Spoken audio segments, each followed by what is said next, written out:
Spring has a temperate wind, summer a warm one. Autumn has a west wind, and winter has a north wind.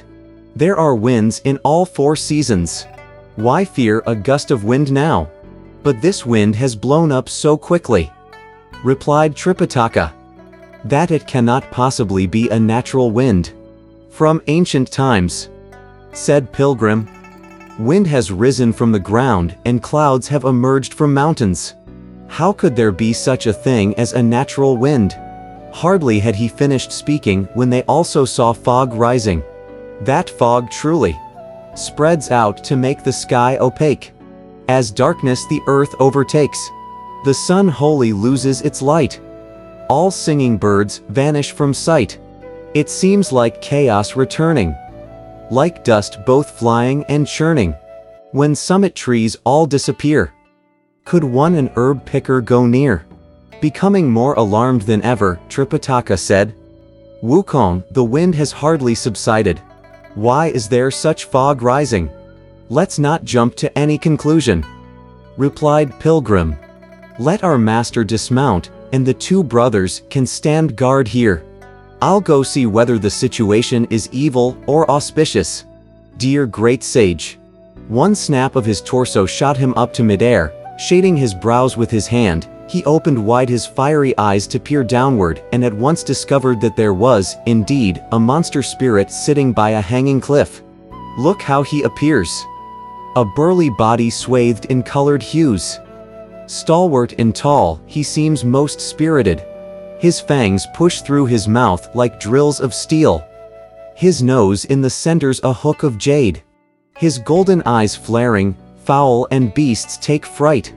His silver beard bristling, God and ghosts grow sad. Perched firmly by the ledge he flaunts his might. By belching wind and fog he plies his wiles. Standing in rows to the left and right of him were some 30 or 40 little fiends, all watching his magic exercise as he belched out wind and spat out fog. Chuckling to himself, Pilgrim said, "My master does have a little prescience. He said it was no natural wind, and indeed it was a stunt of this monster's that brought it forth. If Old Monkey uses his iron rod now to deliver a blow downward, it will be nothing but a garlic pounder. I'll strike him dead, but it'll also ruin Old Monkey's reputation." Valiant all his life, Pilgrim never quite knew how to stab people in the back. He said to himself instead, "I'll go back and give some business to Ju 8 Rules. Let him come first to do battle with this monster spirit. If 8 Rules is capable of defeating this monster, it'll be his good fortune. If he's not strong enough and gets himself captured, then I'll go rescue him. That's the proper way to enlarge my fame." But wait. Usually he's quite lazy and refuses to take the initiative in anything. Nonetheless, he's hoggish and loves to eat. Let me trick him a little and see what he'll say. Instantly dropping down from the clouds, he went before Tripitaka, who asked, "Wukong, how's the situation in the wind and fog?" "It seems to have cleared up right now," replied Pilgrim. "For there's hardly any wind or fog." "Yes," said Tripitaka. "They do seem to have subsided." "Master," said Pilgrim with a chuckle, "my eyesight is usually quite good, but this time I've made a mistake. I had thought that there might be a monster in the wind and fog, but there wasn't." "What is it then?" asked Tripitaka. "There's a village not too far ahead," said Pilgrim. "And the families there are quite devoted to good works. They are steaming white grain rice and bleached flour buns to feed the monks. The fog, I suppose, could have been the steam coming from their steamers, a sure sign of their good works." When 8 Rules heard this, he thought it was the truth. Pulling Pilgrim aside, he said softly, "Elder brother, did you take a meal with them before you came back?" "I didn't eat much," said Pilgrim, "for the vegetable dishes were a bit too salty for my taste." "Bah!" exclaimed 8 Rules. "No matter how salty they might be, I would have eaten until my stomach was filled. If I'm too thirsty, I'll come back and drink water." "Do you want to eat?" asked Pilgrim. "Of course," replied 8 Rules. Because I'm just feeling a little hungry. I would like very much to go and eat something. What do you think, brother? Said Pilgrim. You shouldn't mention this. An ancient book said, when the father is present, the son should not act on his own. If master remains here, who dares go there first? If you don't speak up, said 8 Rules, giggling. I'll be able to go. I won't, said Pilgrim. I'd like to see how you manage to get away. That idiot, you see, was peculiarly endowed with gluttonish intelligence. Walking forward, he bowed deeply and said, Master, just now elder brother told us that there are families in the village ahead who are feeding the monks. Our horse here, however, is bound to bother people once we get there. Won't it be a nuisance when we have to find feed or hay for him? It's a good thing that the sky is now cleared of wind and fog. Why don't you sit here for a while and let me go find some nice, tender grass to feed the horse? Then we may proceed to beg for our meal from those households. Marvelous, said a delighted Tang monk. How is it that you're so industrious today? Go, and return quickly.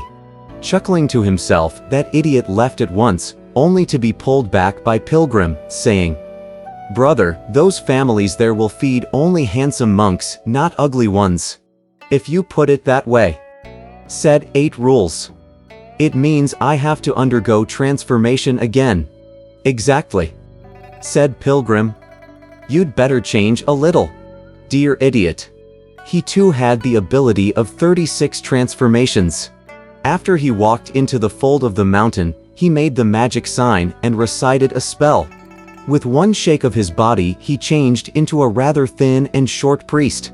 His hand striking a wooden fish, he began to mutter something as he walked. He knew nothing of chanting scriptures, of course, and all he could mumble was, Noble Eminence. We tell you now about that fiend who, after he had retrieved the wind and fog, ordered the various fiends to form a circle at the entrance of the main road and wait for the travelers. Our idiot had the misfortune to walk right into the circle. The various fiends at once had him surrounded. Some tugged at his clothes, while others pulled at his sash. As they surged around him, 8 Rules said, Stop pulling. I'll eat from you, house by house. Monk, said the fiends. What do you want to eat? You people want to feed the monks, said 8 Rules. And I have come to take my meal. So, you think we're feeding the monks? Said one of the monsters. You don't know that we specialize in eating monks here. Since we are monstrous immortals who have attained the way in the mountain, we are particularly fond of catching monks and bringing them into our house to have them steamed in steamers. And you want to eat our meals instead? On hearing this, 8 Rules was so horrified that he began to castigate Pilgrim, saying, This Ban Horse Plague is such a rogue. He lied to me about the feeding of monks in this village. What village is there, and what feeding of monks? These are monster spirits. Exasperated by their pulling, our idiot at once changed back into his original form and took out his muckrake from his waist. A few wild blows sent those little monsters retreating. They dashed back, in fact, to report to the old fiend. Great King, disaster. What sort of disaster? Asked the old fiend. One of the little monsters said, From the front of the mountain arrived a monk who looked quite neat. I said that we should take him home to be steamed, and if we couldn't finish him immediately, we could have parts of him cured and left for bad weather. I didn't expect him to know how to change. What did he change into? Asked the old monster. Nothing that looks human, said the little monster. Long snout, huge ears, and a tuft of hair behind his head. Wielding a muckrake with both his hands, he delivered blows madly at us. We were so scared that we ran back to report to the great king. Don't be afraid, said the old fiend. Let me go look. He held up an iron club and walked forward, only to discover that idiot was ugly indeed. This was how he appeared. A snout, pestle-like, over 3 feet long, and teeth protruding like silver prongs. bright like lightning, a pair of eyeballs round, 2 ears that whip the wind in hoo-hoo sound, arrow-like hairs behind his head are seen. His whole body's skin is both coarse and green. His hands hold up a thing bizarre and queer, a muckrake of 9 prongs which all men fear. Forcing himself to be bold, the monster spirit shouted, "Where did you come from? What is your name? Tell me quickly, and I'll spare your life." With a chuckle 8 Rules said, "My child, so you don't recognize your ancestor Jew? Come up here and I'll recite for you. With huge mouth and fangs, I've great magic might. Emperor Jade made me marshal heavenly reeds, the boss of heaven's 80,000 marines.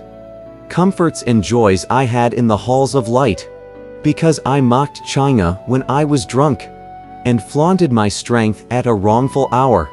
One shove of my snout toppled 2 Shuta. Queen Mother's divine herbs I then devoured.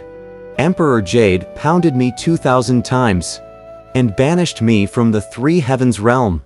Though told to nourish my primal spirit, I became again a monster down below, about to marry at the village Gao. I met Brother Sun, 'twas my wretched fate, quite defeated by his golden hooped rod. I had to bow and take the Buddhist vow, a coolie who bears luggage and leads the horse, who owes, in former life, the Tang monk a debt. This iron-legged heavenly reed's name is Jew, and my religious name is Jew 8 Rules." On hearing these words, the monster spirit snapped, "So you're the disciple of the Tang monk? I've always heard that the flesh of the Tang monk is most edible. Now that you've barged in here, you think I'll spare you? Don't run away. Watch my club." "Cursed beast," said 8 Rules. "So you used to be a doctor in dying." "Why was I a doctor in dying?" asked the monster spirit. "If you weren't," replied 8 Rules,